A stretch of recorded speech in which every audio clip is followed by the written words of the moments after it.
शिवा आज आसंता आम गोटे भल विषय आलोचना करिबा।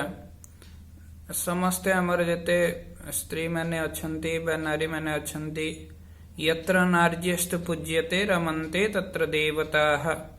अर्थात जो स्थान रे नारी मानकर पूजा करा जाए समुचित सम्मान मिले से स्थान रे देवता माने वास करंती। यह आमर शास्त्रकार व्यक्ति माने मत व्यक्त करंती। तो नारी मानकर मध्य गृह पाई समुचित कर्तव्य रही से माने सदा सर्वदा गृहर रक्षण निमित्त तत्पर होती। समस्ते जानती नारी मानकर सिंदूर लगेबार गोटे पद्धति थाए बा गोटे परंपरा अच्छी। भारतीय संस्कृति रे सिंदूर गोटे अलग प्रकार मर्यादा रही। शंखा सिंदूर झुंटिया इत्यादि आउ पाउंजी ए सब जिनस होचे नारी मानकर विशेष अलंकार विवाहात अनंतरम गृह्यते एवं बाहागर परे ए सब जिनस गुड़ा ग्रहण करिवार व्यवस्था आमर शास्त्रीय पद्धति रे रही। तबे आज आसंत आम आलोचना करिबा सिंदूर लगेबार कौन कौन पद्धति रही बा केउं स्थान रे सिंदूर लगा जाय परिबो। सर्वप्रथम होची कौन ना श्रीमंतिनी श्रीमंतरे सर्वादौ सिंदूर ग्राह्यते। श्रीमंत कहले कौन ना मस्तकर ए जो क्षेत्र यह श्रीमंत कह जाए। श्रीमंत क्षेत्र रे सर्वादौ सिंदूर परिधान करा जाय परिबो।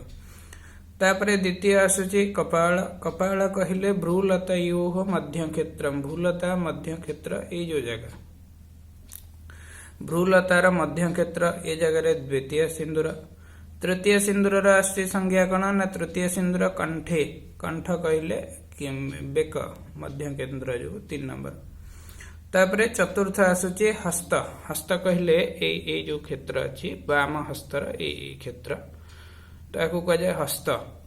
तापरे शेष रे आसुची शंखायाम अर्थात शंखा जो शंखा धारण करथंती ता ऊपर ए 5टी क्षेत्र रे सिंदूर धारण करिबा गोटे शास्त्रीय परंपरा बा मर्यादा रही। तो प्रश्न आसे यही 5टी जगह कौन पाई सिंदूर धारण करा जिवो अन्य जगह मानकर कौन पाई नुहे। टिके स्पष्ट भाव में आलोचना करिबा। विषय होची कौन ना हमर मस्तक ए जगह कह जाए बुद्धि क्षेत्र ए जगह हमर पार्वती वासस्थान। पार्वती उद्देश्य रे स्थान रे सिंदूर लगा जाए। तापर आसुची मस्तक बा कपाल। कपाल कहले कौन ना जो जगह ए क्षेत्रटा ए जगह लक्ष्मी वास थाए। लक्ष्मींकर अवस्थिति हेतु तांको उद्देश्य रे सिंदूर समर्पण करा जाए। कंठे च सरस्वती। कंठरे सरस्वती वास करती तेणुकरी से जगह कंठरे सरस्वती उद्देश्य रे सिंदूर धारण करा जाए। तापरे हस्ते तो इंद्राणी स्मृता। हस्तरे इंद्राणींकर अवस्थिति होता है तेणुकरी हस्तरे सिंदूर धारण करा जाए। स्वामी संरक्षणाय च स्वामींकर संरक्षण निमित्त शंखायाम सिंदूर धारयेत्। स्वामींकर संरक्षण बा स्वामींकर रक्षण पाई कि आमे शंखरे स्त्री लोक माने सिंदूर धारण करती। यह द्वारा गोटे नारी सुशृंखलित होइकि रहिबा सह समाजर लोक कल्याणकारिणी होई परिबे। तो निश्चिंत भाव में आमर जो माँ माने अछंती मातृकल्पा भग्निकल्पा स्त्री जन माने ए सब प्रति टिके ध्यान दियंतु। भारतीय संस्कृति परंपरा मर्यादा को अक्षुण्ण रखंतु। ओम नमः शिवाय।